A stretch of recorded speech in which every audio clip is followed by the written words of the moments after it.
অপরাজিতা।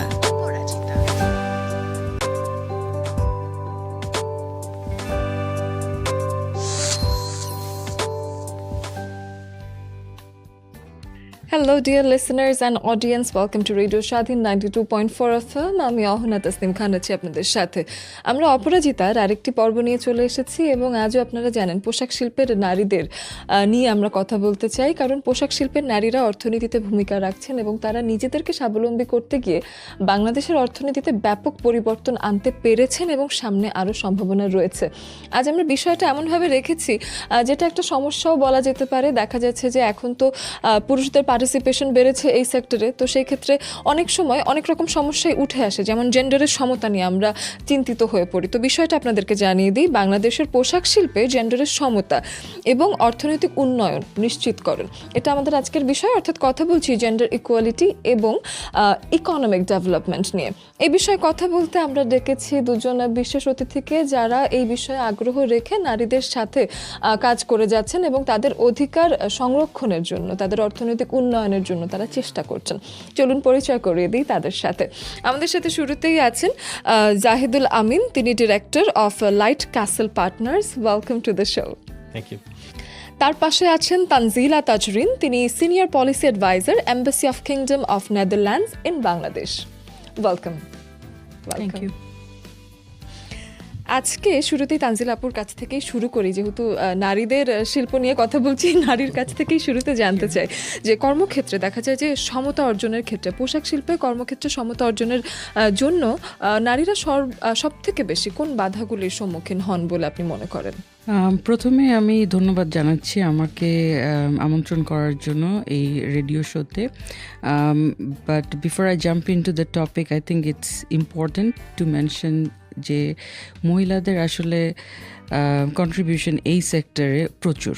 গত 10 বছরে যদি দেখি আমাদের এই সেক্টরে পোশাক শিল্পের ক্ষেত্রে যত অর্জন আছে তার পিছনে কিন্তু আমাদের যে শ্রমিক ভাই বোনেরা আছে, বিশেষ করে নারীরা যারা অলমোস্ট 60-50% একটা ওয়ার্কফোর্স রিপ্রেজেন্ট করে, তাদের কন্ট্রিবিউশন অনেক। কিন্তু আসলে মূল্যায়নের ব্যাপারটা, যে তাদের এই কন্ট্রিবিউশনের মূল্যায়ন ব্যাপারটা দেখা যায় অনেক ক্ষেত্রে বাধাগ্রস্ত থাকে। তার প্রথম একটা হচ্ছে গিয়ে তাদের যে ভয়েসটা, তাদের যে স্ট্রাগলগুলো এবং তাদের রিপ্রেজেন্টেশনগুলো, আমাদের যেরকম ফ্যাক্টরিতে পার্টিসিপেশন কমিটি থাকে, ট্রেড ইউনিয়ন থাকে, সেখানে তো থাকে, কিন্তু আছে, নেই তা না। যেমন কল্পনা আপা আছে, নাজমা আপা আছে, ওনারাও একটা ইন্সপিরেশন। কিন্তু যদি পুরা সেক্টরটার ক্ষেত্রে বলি, এখনও বলবো যে সেই নারীদের ভয়েসগুলো এখনও সীমিত আছে। তার একটা কারণও হচ্ছে গিয়ে যে ডায়ালগটা প্রয়োজন শ্রমিক, মালিক এবং সরকারি পক্ষের মানুষের জন্য, যেটাকে আমরা বলে থাকি সোশ্যাল ডায়ালগ, সেইটার অপরচুনিটিটা খুবই কম এবং সেটা কম বিধায় নারীদের ভয়েসটাও সেই জায়গায় খুবই কম। তো আমি মনে করি ওইটা একটা বড় স্ট্রাগল। এর পাশাপাশি নারীদের আসলে যে কেয়ার ডিউটিসগুলো, বেশিরভাগ নারীরাই আছে যে তাদের ঘর বাড়ি এবং ফ্যামিলিকে সাপোর্ট করতে হয় apart from working in the factories. তো দেখা যায় সেই ব্যালেন্সটা তাদের জন্য খুব কষ্টকর হয়ে যায়। তো এরকম অনেক এক্সাম্পলও আছে যারা আপনার না করতে পেরে ছেড়েও দিয়েছে, চাকরি করতে পারেনি। এবং এটা খালি আমি বলবো গার্মেন্টস ক্ষেত্রেও না, এটা সব জায়গায় মোটামুটি কেয়ার ডিউটিজের বার্ডেনটা, it's happening too much, and it is happening also because there is not good enough support system. We feel যে এই জায়গাগুলোতে এখনও কাজ করার অনেক সুযোগ আছে। এই স্ট্রাগলগুলোর মাঝের মধ্যে দিয়েও আমি বলবো নারীরা তাও কিন্তু কন্ট্রিবিউট করে যাচ্ছে এই শিল্পটাকে বজায় রাখার জন্য। নোয়িংলি নারীরা নিজেদেরকে স্বাবলম্বী করতে গিয়ে তারা দেশের অর্ধেক জনগোষ্ঠীর থেকেও বেশি, এবং তারা যখন নিজেরা কাজ করছেন তারা আসলে দেশকে কন্ট্রিবিউট করছেন। এই সেন্সটাই আসলে ডেভেলপ করার একটা উদ্দেশ্য আমাদের। জাহেদুল ভাইয়ের কাছে আসতে চাই এবং জানতে চাই যে নীতিগত নানান পরিবর্তন তো অবশ্যই আবশ্যক, তো নীতিগত কোন পরিবর্তনগুলো আপনার মনে হচ্ছে যে ইতিবাচকভাবে আরএমজি সেক্টরে একটা প্রভাব রাখতে পারে? জি, আমি শুরুতে একটু মানে আরএমজি সেক্টরের ব্যাকগ্রাউন্ডটা বলতে চাচ্ছি। জি, সেক্টরের সেক্টরের গ্রোথের পিছনে তানজিলাও বলছিল যে সিগনিফিক্যান্ট কন্ট্রিবিউশন আছে মহিলাদের কন্ট্রিবিউশন কয়েকটা জায়গাতে আছে। এক নম্বর হচ্ছে গিয়ে আমাদের ইভেন যখন ইন্ডাস্ট্রিটা শুরু হয় ইটিজে ইভেন 80% পর্যন্ত শ্রমিক ছিল যারা মহিলা। পার্টিকুলারলি আমাদেরকে বলা হয় যে আসলে গার্মেন্টসের যে কাজটা আছে খুবই টিডিয়াস একটা কাজ ছিল। এখন যদিও অটোমেশন হয়েছে, কিছু ইকুইপমেন্ট এসেছে কাজ করার জন্য, বাট অরিজিনালি প্রসেসটা খুবই টিডিয়াস, খুবই কষ্টকর, খুবই পেশেন্স দরকার হয় এবং এটা নারীদের দ্বারাই সম্ভব। এবং অ্যাজ আ রেজাল্ট যেটা হয়েছে যে ওনারা কন্ট্রিবিউট করেছেন, আমরা ইন্ডাস্ট্রিটা আসলে we are currently the second largest exporter in the world. চায়নার পর আমরাই দ্বিতীয় মানে সর্বোচ্চ ইয়েতে আছি। কয়েকটা বেনিফিট আমার মনে হয় পেয়েছি। সেক্টরকে যে সাপোর্টটা দিয়েছে, সেক্টরের গ্রোথের সাথে কিন্তু নারীদের পার্টিসিপেশনটা অনেক বেড়ে গিয়েছে। আমি যদি একটা কম্প্যারিজন দিই, বাংলাদেশ, ইন্ডিয়া এবং পাকিস্তান, যদি আমি ইন্ডিয়া পাকিস্তানকে বেঞ্চমার্ক হিসেবে ধরতে চাই না, বাট ফিমেল পার্টিসিপেশনে কিন্তু বাংলাদেশ আগিয়ে আছে ওয়ার্কফোর্স পার্টিসিপেশনে। এটা অ্যারাউন্ড 37%, যেখানে পাকিস্তানের হচ্ছে বিলো 20% পার্টিসিপেশন, আর ইভেন ইন্ডিয়ার হচ্ছে 25% পার্টিসিপেশন। সো সেক্টরের কিন্তু একটা মেজর রোল আছে আমাদের ইকোনমিক্যালি এম্পাওয়ার করার ব্যাপারে মহিলাদের। এবং আমরা সবাই জানি মহিলাদেরকে যখন আপনি ইনকাম আর্নিং একটা সোর্স করে দিবেন, তারা খুব রাইট জায়গাতে ইনভেস্টমেন্টসগুলো করেন। এটা আমরা এম্পেরিক্যালি দেখেছি, রিসার্চ থেকে দেখেছি যে ওই ক্ষেত্রে পার্টিসিপেশনটা অনেক বেড়ে যায় এবং প্রচুর টাকা যেটা দেখা যাচ্ছে মহিলারা কাজ করছে, ওনাদের রুরাল এরিয়াতেও ফ্যামিলির কাছে টাকা পাঠাচ্ছেন। ওনাদের যে নিডসগুলো আছে, এডুকেশন নিডস, বাচ্চাদের এডুকেশন, হেলথ কেয়ার, নিউট্রিশন, এগুলো জায়গাতে ইনভেস্টমেন্টসগুলো হয়েছে, যেটা একটা পজিটিভ একটা impact in a way.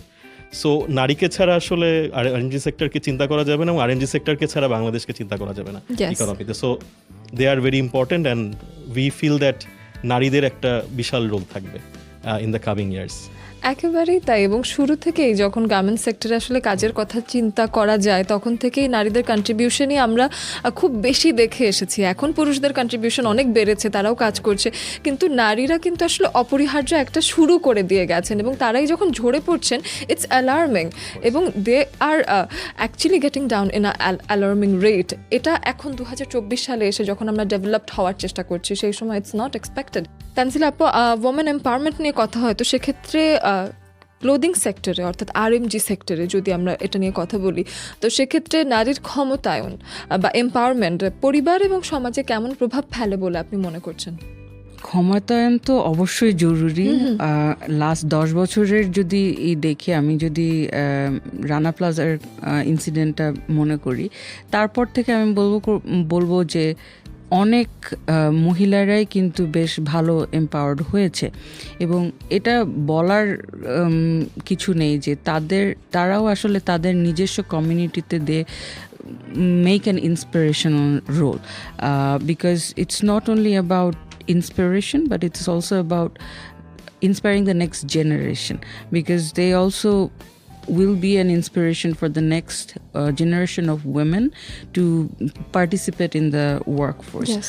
So it is alarming that some women who are probably in their mid-30s or mid-40s do not want to continue the work anymore. That is also because of the struggles they are facing and the unheard struggles that are not voiced. So etar karone ami bolbo je ei je I go back to my first point je about care duties and about the voices, the listening to the real pain points of women, because it is important to listen to them and continue working on that. And more importantly, I would also say আমাদের দেশে যে শ্রম আইন আছে, আমাদের দেশে শ্রম আইন কিন্তু অনেকটা লেবার ফ্রেন্ডলি, কিন্তু এই শ্রম আইনটা কতটুকু আসলে কাজে লাগানো হচ্ছে এবং কতটুকু আসলে মহিলাদের এম্পাওয়ারমেন্টের জন্য, মানে ওমেন এম্পাওয়ারমেন্টের জন্য হচ্ছে, সেটাও আমাদেরকে একটু বিবেচনা করে দেখা উচিত। ইন্সপিরেশনের জায়গা তো আছেই। If you have more people working, then it's definitely good for the family, for the economy, and for the country as a whole. But you also have to take care of these workers, and 50 to 60% of the workforce constitutes of women. So why shouldn't you take care of them? Definitely a good question has been raised এবং অবশ্যই আমরা এই বিষয়গুলো নিয়েই মানুষকে আসলে সচেতন করতে চাই। জাহেদুল ভাইয়ের কাছে এসে আরেকবারও জানতে চাই যে পোশাক শিল্পে জেন্ডার ফোকাসড পলিসিগুলো অর্থনৈতিক উন্নয়নের সাথে কিভাবে সম্পৃক্ত বলে আপনার মনে হয়? এটা ছাড়াও নারী শ্রমিকদের পারিবারিক এবং কর্মক্ষেত্রের নানান দায়িত্বগুলো ব্যালেন্স করার ক্ষেত্রে এই নীতিগুলো আসলে কতটা সহায়ক বলে আপনি মনে করছেন? রাইট, তানজিলা বেশ কিছু জিনিস তুলে নিয়ে আসলো যে আমাদের ফিমেল পার্টিসিপেশনটা আমরা জানি যে এটা 80% ছিল 80s-এর দিকে, আর্লি 90s-এর দিকে, এটা অ্যারাউন্ড 50%-ইশ হয়েছে অ্যাকর্ডিং টু ডিফারেন্ট স্টাডিজ। বিভিন্ন স্টাডিতে 50-60% রেঞ্জের একটা পার্টিসিপেশন হচ্ছে, which is problematic in a way. কারণ দুটো বিষয়ের কারণে প্রবলেমেটিক। একটা হচ্ছে অনেক ক্ষেত্রে ধরা হয় যে আমাদের সেক্টরটা অনেক সময় ইন্ডাস্ট্রিয়ালাইজড হয়ে যাচ্ছে এবং অটোমেটেড হয়ে যাচ্ছে, অনেক মেশিনস ইন্ট্রোডিউসড হচ্ছে এবং ওয়ার্কারদের ইন জেনারেল, আমি নারী বলি পুরুষ বলি, পার্টিসিপেশনটা কিছুটা কমে যাবে হয়তো in the coming 10 years, but মহিলাদের ক্ষেত্রে এই অ্যাসপেক্টটা আমরা অনেক বেশি দেখছি। ফর এক্সাম্পল, আমরা দেখছি যে একটা মেশিন চলে এসেছে, অনেক ক্ষেত্রে আমাদের যে রিসার্চেসগুলো আমরা করে দেখেছি যে ম্যানেজমেন্টের একটা পারসেপশন হচ্ছে যে মেশিন চালানোর জন্য পুরুষরা আরও বেশি মানে সুটেবল, হ্যাঁ, মানে পুরুষরা বেশি টেক ফ্রেন্ডলি, এটা সবসময় ভাবা হয়, যেটা একটা খুব মানে পারসেপশন, যেটা to some extent wrong. Because আমরা যখন ওয়ার্কারদের সাথে কথা বলি, মহিলা শ্রমিকদের সাথে কথা বলি, ওনারা কিন্তু বেশ ইন্টারেস্টেড, ওনারা একটা লার্নিং মাইন্ডসেট আছেন, কারণ এটা ওনাদের লাইভলিহুড, ওনাদেরকে আসলে টিকে থাকতে হবে, ওনাদেরকে শিখতে হবে ইন আ ওয়ে। এই চেঞ্জটা যে হচ্ছে, এটার ক্ষেত্রে গভর্নমেন্টের এন্ড থেকে যেটা পলিসি, আমরা পলিসি ওয়াইজ যেটা বললাম যে নারীদেরকে কর্মক্ষেত্রে রাখার জন্য আসলে স্পেসিফিক পলিসি কিছু হয়েছে, যেমন ম্যাটারনিটি লিভ নিয়ে কিছু পলিসিস আছে। ইভেন আমরা মিনিমাম ওয়েজ পলিসি যেটা বলি, এটাও কিন্তু আসলে বেতনটাকে সেম লেভেলে রাখার ক্ষেত্রে একটা রোল প্লে করে টু সাম এক্সটেন্ট, বিকজ যেহেতু মোটামুটি ক্লোজলি রেগুলেটেড স্যালারি স্ট্রাকচার, এটা খুব একটা ডিফারেন্সিয়েশন ক্রিয়েট হয় না।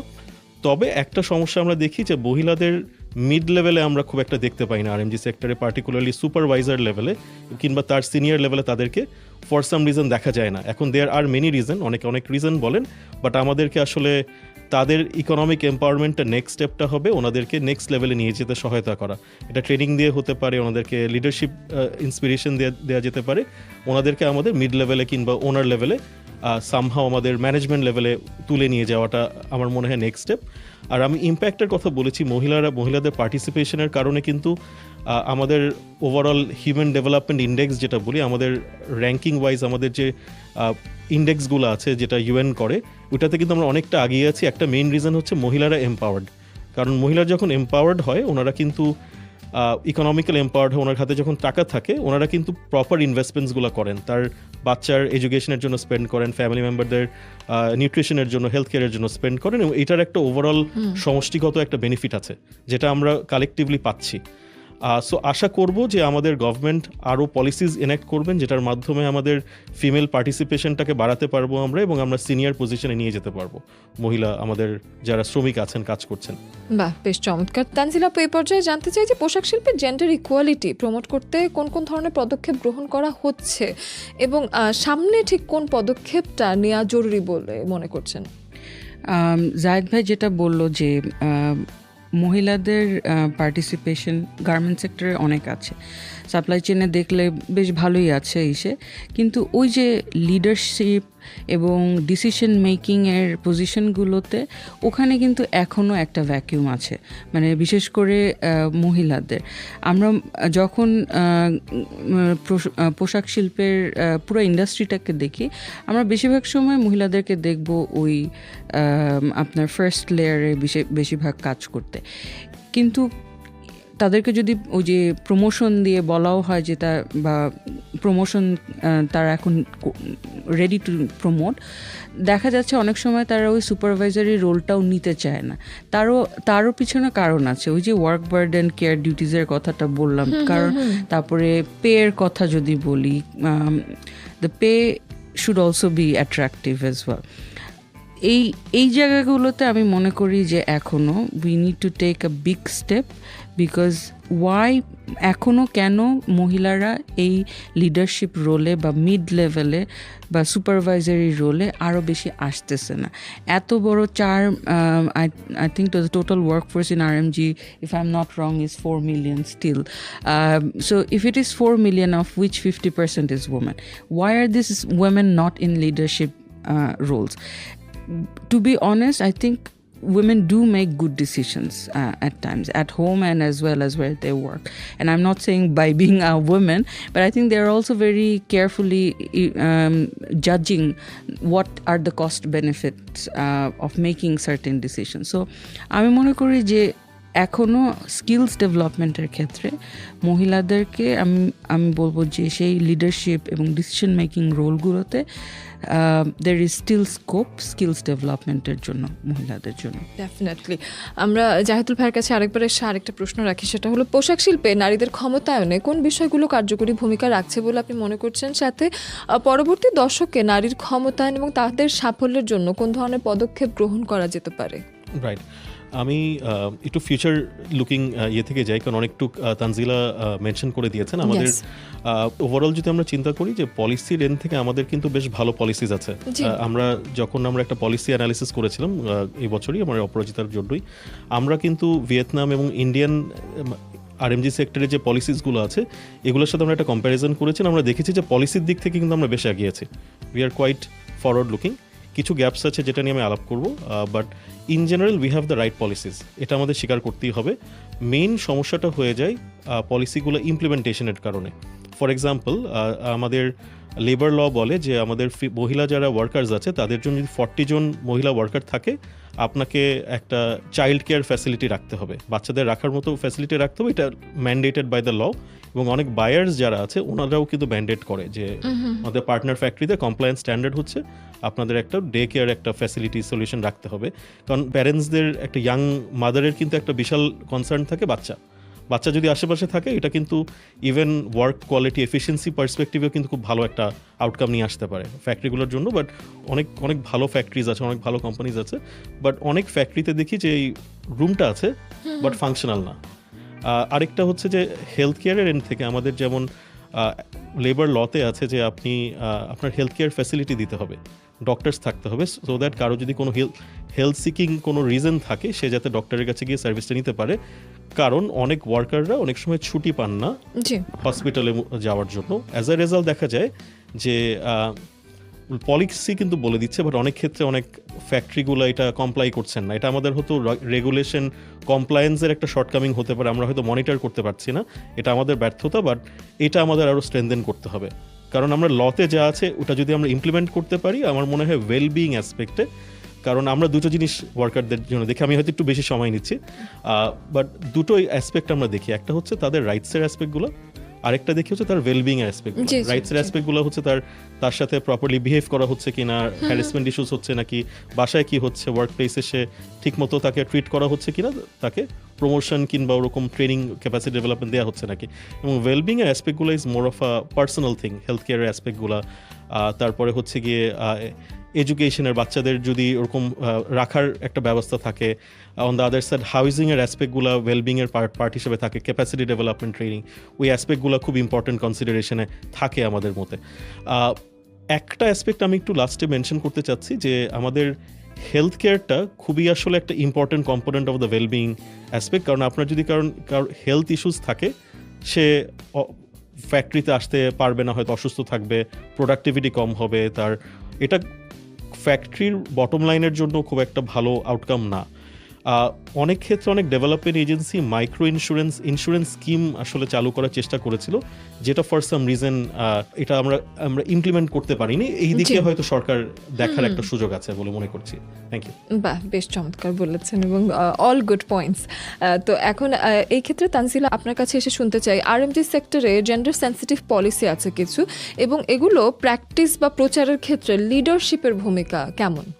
লিডারশিপের ভূমিকা তো অনেক, যেটা আমি আগেও বললাম যে মহিলাদেরকে ওই ডিসিশন মেকিং রোলগুলোতে আনতে হবে, to not only to make better decision for business but also to make better decisions for the future generation of women or workforce, I would say. লিডারশিপের ক্ষেত্রে যদি আমি বলি যে in terms of policy practice and everything, I think অনেক উদ্যোগই নেওয়া হয়েছে। Development organisations যদি বলি, আমরা ডেভেলপমেন্ট প্রজেক্টস প্রোগ্রামস যখন করেছি, এখনও করছি এটার যে মহিলাদের লিডারশিপ স্কিলসটা ডেভেলপ করার জন্য। এবং এটা আসলে ভূমিকাটা আসলে বলে আর শেষ করতে পারবো না, কারণ কি যে একটা হচ্ছে গিয়ে যে a good leadership is also a good way to lead your workforce as well. এবং এইটা যেটার ভূমিকাটা হচ্ছে গিয়ে যে সব কিছুতেই আরএমজি সেক্টরে সবাই চাবে ব্র্যান্ডস এবং এমপ্লয়ার যারা আছে, কারণ it's part of an international supply chain, এবং ওখানে কোনো যদি একটা ডিসরাপশন হয় না এবং কোনো আনস্টেবিলিটি হয়, that affects the entire supply chain. So that's why leadership is very important, and that if there is any reason for which workers are protesting, let's take the example of paying wages on time. If that does not happen, then workers will go and start protesting. But if you have a good leadership, I think that who is able to manage the situation, আর সবচেয়ে বড় কথা বাকি ওয়ার্কারদের সাথে ভালো মতো সেটার কমিউনিকেশনটা করতে পারে, that will ensure stability in the business, and that will ensure stability in the entire supply chain. That's why it is important to have a good leadership role. Whether that's a man or a woman, let's come to that question a little later. But skills, the leadership skills is very important. Okay, very, very true. With a good leadership, everything becomes efficient, effective. So yes, Zahedul bhai, আপনি আমাদেরকে একটু share করেন RMG সেক্টরে gender sensitive পলিসিগুলো বাস্তবায়ন করার ক্ষেত্রে নীতি নির্ধারকরা কিছু চ্যালেঞ্জের মুখোমুখি তো ডেফিনেটলি হন, সেটা কি ধরনের challenge? Honestly it's a very loaded question, মানে আমি আসলে কিছু যদি এটা ডিসকাশন করতে আসলে অনেক সময় লাগবে। আমি খুব ব্রিফলি দুটো পয়েন্ট রেজ করতে চাই। পলিসি মেকারদের ক্ষেত্রে আমাদের এক্সিস্টিং যে পলিসিসগুলো আছে ওগুলো আমি অ্যাডিকুয়েট বলবো না, বাট আমরা বেশ অ্যাডভান্সড কিছু পলিসিস আমাদের আছে, বাট আমাদের ক্ষেত্রে কয়েকটা জায়গায় আমাদের ইনভেস্টমেন্টস প্রয়োজন। পলিসির সাথে আমাদের ইনভেস্টমেন্টস প্রয়োজন। পার্টিকুলারলি আমি ওয়েলবিংয়ের কথা বলেছিলাম, যে ওয়ার্কারদের আসলে যে কমন ফ্যাসিলিটিস ইনফ্রাস্ট্রাকচারসগুলো আছে এটা ফর সাম রিজন কারেন্ট ফ্যাক্টরিগুলো থেকে আসছে না। অনেক ক্ষেত্রে ফ্যাক্টরিগুলো থেকে যে পয়েন্টটা তোলা হচ্ছে সেটা হচ্ছে যে আমাদের প্রফিট স্কুইজড হয়ে যাচ্ছে, প্রফিট কমে যাচ্ছে, আমাদের ইনভেস্ট করার সুযোগ নেই কিংবা আমরা করতে পারছি না। বাট আমাদের দুটো জিনিস করাটা খুব জরুরি। এটা একটা আমার মতে একটা কো ইনভেস্টমেন্ট করার সুযোগ আছে, যেখানে গভর্নমেন্ট একটা মেজর রোল প্লে করতে পারে, not just with policies but also with investments. ওরা কো ইনভেস্টমেন্টের মাধ্যমে এটা করা একদমই পসিবল। আমি যদি মাইক্রো ইন্স্যুরেন্স হেলথ ইন্স্যুরেন্সের অ্যাসপেক্টে একটু তুলে ধরি, এর ক্ষেত্রে আমরা ডেভেলপমেন্ট সেক্টর থেকে বেশ কিছু অর্গানাইজেশন এনজিওসরা ট্রাই করেছে এই দেওয়ার জন্য, বাট যেহেতু ফ্যাক্টরিরা মনে করছে যে না এটা একটা এক্সপেন্স হয়ে যাচ্ছে যেটা আমরা চাচ্ছি না, কিংবা এটা আমার প্রফিটকে মার্জিনকে ইম্প্যাক্ট করবে, ওরা অনেকে টেক আপ করছে না। এবং ওয়ার্কারদের কাছ থেকেও এটা আমরা প্রিমিয়াম যে পেমেন্টটা আছে ইন্স্যুরেন্সের জন্য এটা আমরা এক্সপেক্ট করতে পারি না, বিকজ ওনারাই হয়তো বেতন পাচ্ছেন 12,000 টাকা, 15,000 টাকা, এই টাকা থেকে আবার একটা মান্থলি অ্যামাউন্ট পে করতে ওনার একটা ইম্প্যাক্ট থাকবে। সো সরকারের ক্ষেত্রে যেটা করা উচিত সেটা হচ্ছে এরিয়াস বের করা যেখানে কো ইনভেস্টমেন্ট করার সুযোগ আছে প্রাইভেট সেক্টরের সাথে, এবং 2 নম্বর হচ্ছে প্রাইভেট অফকোর্স ডেভেলপমেন্ট সেক্টর ডোনার্সদেরকে আনাটা জরুরি, বাট সরকারকে যেটা করতে হবে ইনভেস্ট করতে হবে, পলিসিসগুলো এনাক্ট করতে হবে এবং সামহাও ইনসেন্টিভাইজ করতে হবে ফ্যাক্টরিগুলোকে, যাতে ওনারা ওই কো ইনভেস্টমেন্টগুলো হতে পারে। কো ইনভেস্টমেন্ট হতে পারে এর মাধ্যমে যে আপনি যদি ডে কেয়ার ফ্যাসিলিটিসগুলো প্রপারলি সেট আপ করতে পারেন ইফ ইটস মনিটর্ড, কিংবা আপনি যদি বিভিন্ন সার্ভিসেস ফ্যাসিলিটিস দেন, হতে পারে এটা স্যানিটারি প্যাড, হতে পারে এটা হতে পারে হেলথ কেয়ার রিলেটেড যদি সলিউশন হয়, আপনি যে কোনো ধরনের ট্যাক্স বেনিফিট কিংবা কিছু একটা পাবেন, কিংবা সাম ফর্ম অফ রিকগনিশন পাবেন, যেটা হয়তো ওনাদের উদ্বুদ্ধ করতে পারে। এবং there is a clear business case. আপনি যদি ওয়ার্কারদের হেলথ নিয়ে ওয়েলবিং নিয়ে কাজ করেন, এটার একটা এফিসিয়েন্সিতে ডিরেক্ট ইম্প্যাক্ট পড়ে এবং এটা বটম লাইনে ফ্যাক্টরিগুলোর বটম লাইনে একটা ডিরেক্ট ইম্প্যাক্ট পড়বে। সো এটাও একটু ওনাদেরকে আরেকটু হোন ইন করা যে আসলে it's a win win thing. আপনি ওয়ার্কারদের দিকে দেখবেন, ওয়ার্কারদের অ্যাবসেন্টেইজম কমবে, ওয়ার্কারদের অ্যাট্রিশন কমবে, অনেকে চলে যায় কিছু বেতনের জন্য, ভালো ওয়ার্ক প্লেস থাকলে যাবে না, এবং এটা একটা বটম লাইনে একটা প্রপার ইম্প্যাক্ট ফেলবে বলে আমি মনে করছি। Thank you. বাহ বাহ, great planning and very very good thought. Tanzila, আপনার কাছে আসি এবং শেষের দিকে এগোচ্ছি। It's a last question, that is বিভিন্ন সরকারি এবং বেসরকারি কোম্পানি এবং এনজিওগুলোর কোলাবোরেশন আরএমজি সেক্টরে জেন্ডার সমতার ক্ষেত্রে যদি অগ্রগতি হয় সেক্ষেত্রে কিভাবে সহায়তা করে আপনার কি মনে হচ্ছে? এটা আসলে শেয়ার্ড রেসপন্সিবিলিটি। এটা খালি প্রাইভেট পাবলিক ডেভেলপমেন্ট পার্টনার এনজিওদের না, এটা shared responsibility of anyone and everyone who is related to this sector. So এটা আপনার একটা আরএমজি ফ্যাক্টরির যারা যারা আছে from top level to the worker themselves, এটা আসলে ওই নিজেদের মধ্যে থেকে এটা একটা প্র্যাকটিসের করতে হবে যে we have to maintain that gender equality and we have to respect the rights of the women workers as well as the male workers at the same time. So I think it's a shared responsibility, but if I say, like, I do work with a lot of development partners. For us, I think আমাদের Dutch government-এর একটা feminist foreign policy আছে এবং ওখানে আমাদের সব embassy world যারা আছে আমাদের সবাইকে ইনস্ট্রাকশন হচ্ছে গিয়ে যেখানে আমরা যেই কাজটাই করি না কেন ওই জেন্ডার ব্যালেন্সটা মেনটেন করা, diversity, inclusion and making sure that there is a good balance of men and women in everything and anything that we do. So I think that is also a good way to start off for some of the development partners, and it's also the same for all the NGOs, public-private organization as well.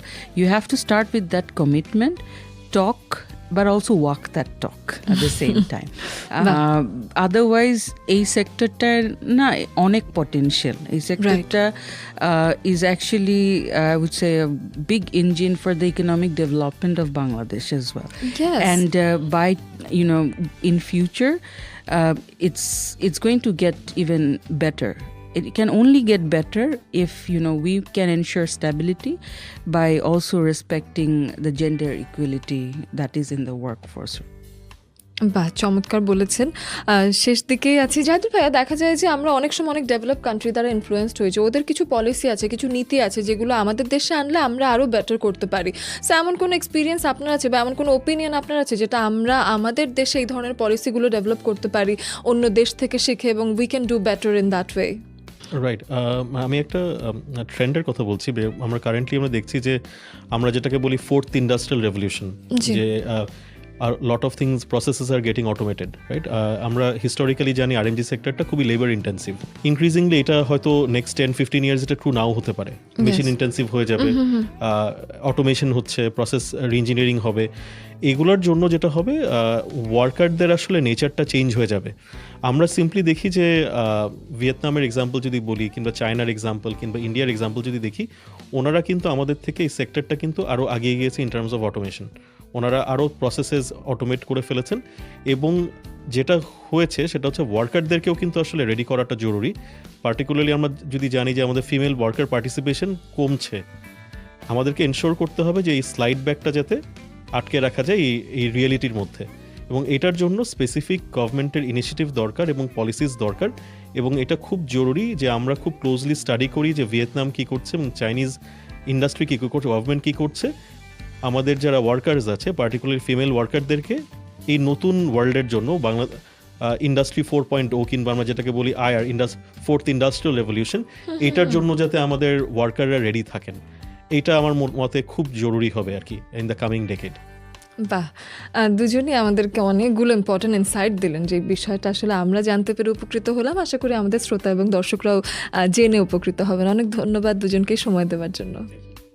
দর্শক এবং শ্রোতা, আপনারা বুঝতেই পারলেন যে পোশাক শিল্পে নারীদের সমতা অর্থাৎ জেন্ডারের সমতা কতখানি গুরুত্বপূর্ণ এবং এই বিষয়ে কী কী করণীয় রয়েছে। আশা করি আমরা এই বিষয়ে জানবো, এই বিষয়গুলো নিয়ে বেশি বেশি কথা বলবো এবং সচেতনতা ছড়িয়ে দেব। সেই প্রত্যাশায় আজকের মতো এখানেই বিদায় নিচ্ছি। অপরাজিতা।